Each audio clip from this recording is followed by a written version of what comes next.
Frank Morris had a habit of keeping a copy of the deed in the bottom drawer of his desk.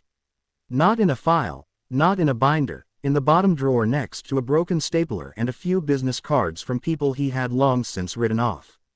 He would take that copy out every now and then, usually when he had clients in the room, and place it on the table with the nonchalance of someone showing off a funny vacation photo. No overt malice, something worse, total indifference. 12 acres, he would say, leaning back in his chair. Good land, actually. Sold it for $50. There was always someone who asked why. Because the buyers were two homeless boys. A calculated pause for effect. No credit history, no collateral, no nothing. I figured it would at least clear the deed from inventory. The laughter came easily, comfortably. The kind of laughter from someone telling this story for the 10th time and still finding it funny. Of course, they disappeared right after that. Everyone laughed. Frank laughed, too. The drawer closed and somewhere 12 miles away, Caleb and Adrian Ross were out in the field at 5 o'clock in the morning on their knees in the dirt, hands buried in the mud up to their wrists, and the sky still completely black above them. Caleb and Adrian were 20 when they bought that land.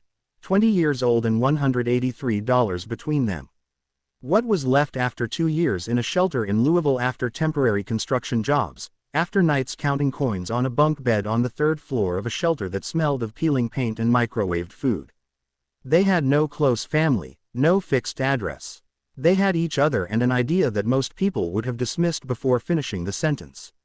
Caleb was the quieter of the two, not the kind of silence that suggests shyness, the kind that suggests the person is always calculating something 2 steps ahead of the present moment. He listened more than he spoke.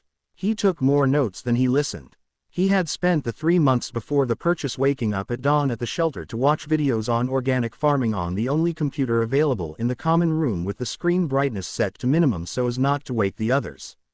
Caleb had learned about crop rotation, soil pH, gravity irrigation systems, and how to identify nutrient deficiencies in a plant's leaves.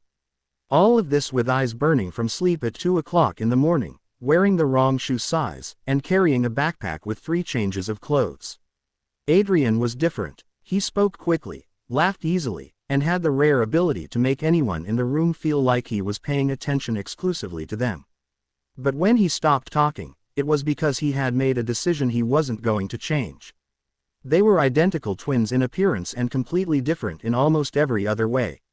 They'd been like that for 20 years. The property was in Harlan County, Kentucky. 12 acres that no one had touched in 3 decades. Tall brush that came up to the waist, a rotten wooden structure in the center with planks separated by time, a door that no longer closed, and the smell of dampness that lingers in old wood that has never seen the light of day. The locals called it cursed land, not because of any specific legend, but because every time someone tried to do something with it, something got in the way. A suspended zoning designation, a use restriction that no one could explain precisely. Paperwork that came back with errors. Frank Morris had inherited it from a delinquent client 4 years earlier. To him, it was an inventory problem, not a property issue. Something that took up space in the system and didn't generate commission. When Caleb showed up at the office with a backpack on his back and $50 in cash, folded bills, some crumpled, Frank signed the deed, with the efficiency of someone discarding paper. "This land has use restrictions, right?" Frank asked almost in passing without looking up from the table. "I know," Caleb said. Frank signed. He pushed the copy across the counter. He thought he'd gotten rid of a problem. He hadn't. If you're enjoying this story, subscribe to the channel. There's much more to come. The first month was the hardest, not the toughest. The hardest. There's a difference. Tough is when the work hurts your body. Hard is when the work doesn't respond. When you do everything right and the result is silence. When you don't know if the seed sprouted or died. And the only thing you can do is water it again. And wait. Caleb and Adrian slept under a blue tarp tied between 2 trees at the northern edge of the property. They had a propane stove bought for $15 at a clearance store, 2 sleeping bags picked up at a thrift store that smelled like a closed closet, and a handwritten to-do list that Caleb rewrote every morning in a 100-page notebook. They woke up at 4:30. The sun hadn't risen yet. The ground was cold with that specific late October chill in Kentucky. The kind that creeps up from the ground, seeps through your boots, and settles in your knees when you kneel down to work. The kind that doesn't fade until well after sunrise. The clearing took the first 3 weeks, bush by section. Adrian's hands bled by the second week. The palms, where the repeated grip of the scythe had scraped the skin until the new flesh showed. He wrapped them in strips of cloth and carried on. Caleb didn't ask if it hurt. They both knew the answer wouldn't change anything. It was during this time that Frank first mentioned them at a meeting with local investors at a restaurant in Harlem, a private room round table, 8 people interested in rural properties in the county. He brought up the story with his usual casual tone. "You know that land on Blackwood Road, the one with the suspended zoning? I sold it for $50 to 2 kids with no fixed address." A dramatic pause. "Any bets on when they'll disappear?" Someone said they'd probably already left. The conversation moved on to another topic. That same night, 30 meters from where the blue tarp was tied to the trees, the rented tractor Adrian was operating sank its rear wheel into a ditch hidden by vegetation. The metal axle sank deep into the mud. They spent 4 hours trying to free it with planks, rocks, and whatever else they had on hand. They couldn't do it. The tractor rental was charged by the day. They didn't have money for another day. Adrian sat in the mud at 10 o'clock at night, his back to the machine, staring at the sky without saying a word. The cold had intensified. His breath came out in vapor. In the distance, the sound of a car on the main road, and then complete silence. The kind of open field silence that amplifies everything you're feeling inside. Caleb sat down next to him in the mud. He didn't say anything. They both stayed there for a while. Neither of them could measure. Then Adrian said without looking at his brother, "Well, get it out tomorrow." It was a statement, not a question, not a request for confirmation. A simple statement spoken in the calm voice of someone who had already decided. Caleb didn't answer. He didn't need to. The next morning at 6:15, using a makeshift ramp of planks and stones laid out diagonally, they got the tractor out. It was also that week that the soil test results came back from the lab. Caleb had mailed samples 3 weeks earlier using the money left over after their first supply purchases. The report was technical. 4 pages of nutrient concentration tables and pH levels. The soil was good, very good, in fact. Rich in organic nitrogen, pH between 6.2 and 6.8, adequate natural drainage. Low compaction in the deeper layers. It wasn't cursed soil. It was soil that no one had known how to use or that no one had bothered to understand. Caleb read the report 3 times, standing outside with the cold morning light streaming in from the side. He folded it carefully. He tucked it into the inside pocket of his jacket. He didn't say anything to Adrian right away. He carried it around for 2 whole days like someone who needs to be sure they're not misreading it, that they aren't expecting too much from a piece of paper before speaking out loud. When he told him, Adrian stood still for a moment. Then he looked at his brother. So the problem was never the land. That was it. Not the land. Never the land. The problem lay elsewhere and they still didn't know exactly where. You can feel it when a story is about to take a turn. When the pieces start to fall into place in a way no one saw coming. That was exactly what was happening. Quietly without fanfare. 6 months after the signing, the blue tarp had been folded up and put away. In its place was a small but sturdy structure, treated wood, a galvanized sheet metal roof, windows made of tempered glass salvaged from a demolition. Caleb and Adrian had built it on weekends after planting hours using a rural construction manual and learning from mistakes they corrected as they went. The greenhouse came next, a metal frame bought at a bankruptcy auction from a farm 80 kilometers away. Second-hand UV-resistant plastic shelves made from recycled scaffolding. Small 14 meters by 6 but functional. Inside the first seedlings, cherry tomatoes, lettuce, herbs, bell peppers. They had started selling at the county fair on Saturdays. A table, a green plastic tablecloth, the produce on reused styrofoam trays. The first customers were curious. 2 young black men whom no one had seen before, selling organic produce at a fair dominated by local farmers who had been there for decades. Some stopped, some bought, some didn't buy, but came back the following week. Frank Morris had driven down Blackwood Road around that time and slowed down when he saw the greenhouse, a structure that definitely hadn't been there the last time. He mentioned to a colleague that very afternoon that the blue tarp was still there, that it was only a matter of time. The tarp had been folded up 3 weeks earlier. It was during that time that Caleb went to the county recorder's office for the first time. He wanted to understand the zoning restriction that Frank had mentioned in passing on the day of the signing. That detail that had been lingering in the back of his mind like a half-open door he hadn't yet pushed open. The county clerk, a woman in her 50s with red-framed glasses and the expression of someone who'd processed enough paperwork to be surprised by nothing, pulled up the property history in the system with 2 clicks. "There's a 1987 agricultural use suspension," she said without looking up from the monitor. "A zoning dispute between a previous owner and the county administration. It was never formally resolved." "And how is it resolved?" The woman looked at him over her glasses for a second. "A formal petition to the zoning department with the current deed documents." A neutral pause. "No one ever filed one. No one ever filed one. 30 years. The land had remained under active suspension for 30 years. Not because it was unsolvable. Not because there was an ongoing legal battle. Because no one had filled out a form. Because no one had cared enough to ask." Caleb stood in front of the counter for a moment. He felt something tighten in the middle of his chest. Not anger yet, not exactly anger, something prior to it. The specific sensation of recognizing an absurdity so complete that the body doesn't quite know how to react immediately. "Do you have the form?"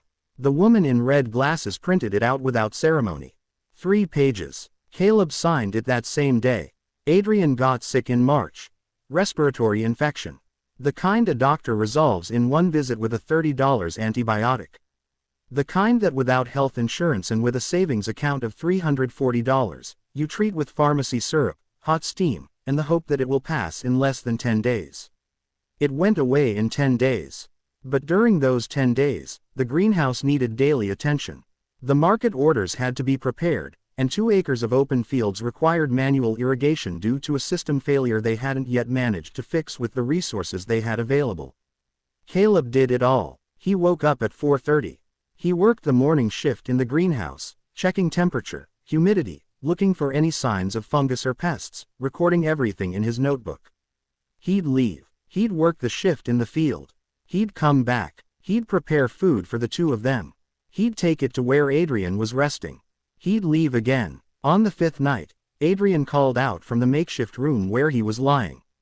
"Did you go to sleep?" "I'm going now," Caleb said, standing outside the door. "Caleb." The silence lasted a few seconds. "How much sleep have you gotten this week?" Caleb didn't answer. His hands, visible in the dim hallway light, had knuckles cracked from the cold and repetitive work. The kind of injury that aches constantly, low and steady, that you learn to ignore because stopping isn't an option. That was the cost, not poverty. They'd known poverty even before the shelter. The specific cost of that moment was something else. The loneliness of building something real while the world around them didn't see it or saw it and bet against it. It was carrying the weight of 2 and not being able to say out loud that it was too heavy because saying it out loud felt like betraying the only thing that was working. The conviction that it was worth continuing. That the earth would respond. That the form would move forward. That the next day would be different. Invisible. That was it. Not ignored. Invisible. There's a difference. That same week, the letter from the zoning department arrived. Caleb found it in the mailbox one Tuesday afternoon inside a plain envelope stamped with the county seal. He opened it outside standing with the cold early March wind on his face. The suspension had been lifted, formally approved. The property was cleared for commercial agricultural use, effective immediately and retroactively cleared as if the restriction had never legitimately existed. He read the letter twice. He folded it carefully. He went over to where Adrian was resting. He handed him the envelope without saying a word. Adrian read it. He was silent for a long moment. Then he looked at his brother. "Since 1987, Caleb said in a low voice. Adrian closed his eyes for a second. The kind of second that holds so much that no words can quite capture. Adrian said, "No one asked." It wasn't a victory. It was the confirmation that the obstacle had been real, had been absurd, and had been solvable even before they were born. That doesn't bring relief. It weighs on you in a different way. The kind of weight that doesn't disappear when things get better. The kind you carry along with everything you build afterward. The farm grew in ways Caleb had anticipated and in ways no one had anticipated. What was in the plans? Expanding to 2 more acres of open fields in the second year, installing a drip irrigation system and starting to sell to 2 local restaurants in addition to the weekly farmers market. That happened. What wasn't in the plans? That Ross Brothers farm would become a benchmark in the county. That chefs from bigger cities would start sending messages. That second-year revenue would exceed $60,000. It wasn't a fortune. It was proof, concrete, auditable proof recorded in a spreadsheet that Caleb updated every week. Frank Morris learned of the figure indirectly. A client who had purchased a neighboring property mentioned it in passing during a hallway conversation. Frank heard it. He didn't say anything right away, but the following week, he drove out to Blackwood Road and sat there with the engine running, looking out the driver's side window. The greenhouse was visible from the road. Next to it, a hand-painted wooden sign, white letters on a dark green background. Ross Brothers Farm, and next to the sign, 2 acres of open fields planted in neat rows, and a second greenhouse under construction that had begun 3 weeks earlier. Frank Morris wasn't the type to admit out loud that he'd miscalculated. His problem wasn't that he didn't know who they were. It was that he'd thought he did. But there, standing outside, there was something in his expression that was different from the easy laughter in the dining room. It was the face of someone mentally retelling a story and realizing that the version he'd told others and himself had a fundamental flaw he could no longer ignore. He sent a message to Caleb that week. "I see the business is growing. Impressive. If you guys want to talk about expansion, I know investors interested in rural properties in the region." Caleb read it. He didn't reply. 2 weeks later, a formal proposal arrived by email, elaborate with PDF attachments, contract language, $800,000 for the entire property. 12 acres, structures, equipment, client list, $800,000 for the land he had sold for $50,000. Caleb printed out the proposal. He read it carefully. Then he wrote a handwritten reply 3 lines long on a plain sheet of paper. He put it in an envelope, sealed it, went to the post office. The reply simply said, "Not for sale." No signature, nothing else.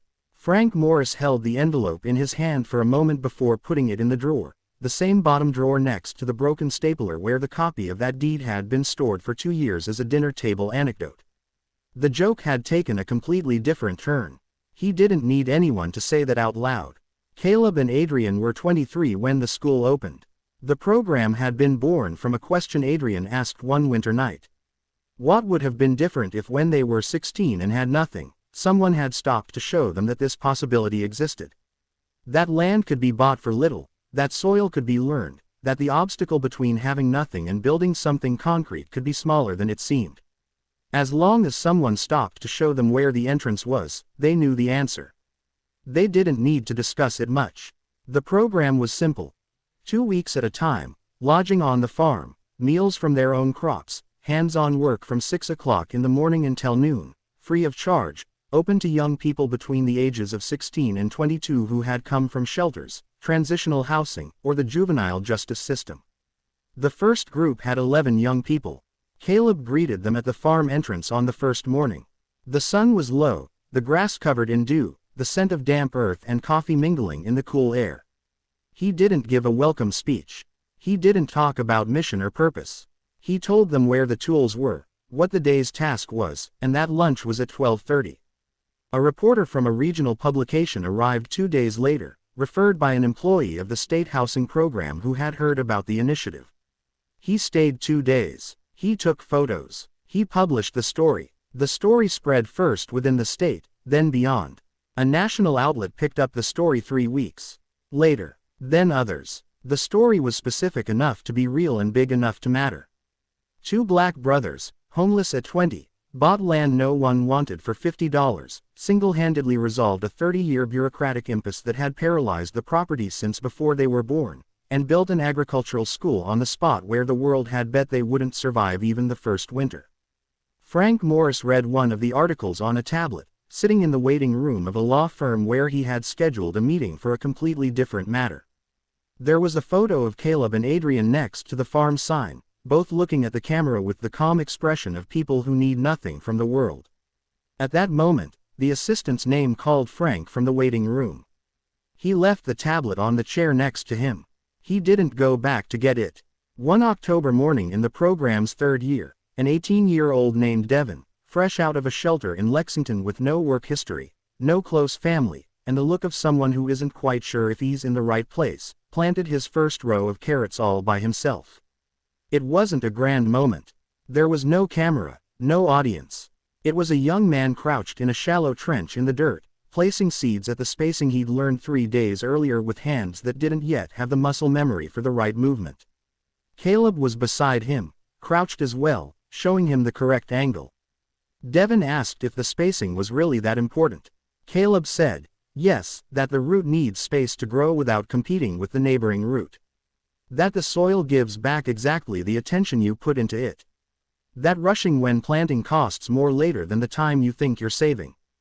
Devin looked at the ground for a moment. Then he looked out at the surrounding acres, at the greenhouse, at the planting rows, at everything that had grown from a plot of land everyone had called land with no future. Did you learn that here? Devin asked. Caleb stood for a second, looking out over the expanse of the farm, at the spot where the blue tarp had been tied to the trees, at the ground that had been hard and cold and silent in the early months, and that had responded when they didn't give up asking. Here, he said, yes. Devin went back to the seeds one by one at the right spacing. On the wall of the school's meeting room, a light wood building with wide windows that let in the afternoon light, there was a simple glass frame. Inside it, a copy of the property's original deed, paper slightly yellowed by time, stamped from the Harlan County Clerk's office, date in March. Transaction amount $50. Seller's signature in the correct field. No plaque explaining what it was. No caption. Just the deed framed, visible to anyone who walked through the door. It wasn't a trophy. It wasn't an accusation. It was a record of what the world had decided, and what 2 people had quietly refused to accept. Outside, Devin placed the last seed in the ground. He didn't look up. He just pressed the soil closed with his thumb, the way Caleb had shown him. Then he stayed there for a moment, hand still on the earth. Still, like someone listening for something. Like someone who had just understood that the ground beneath him was not neutral. That it remembered everything asked of it. That it answered everything before it is word for word identical to your original. The new ending removes the explicit call to action and the summary statement they didn't need to prove anything to anyone, letting Devin's physical gesture carry the full emotional weight instead. The framed deed line is also tightened and reframed, shifting it from explanation to accusation and refusal, which sets up the closing image with more tension.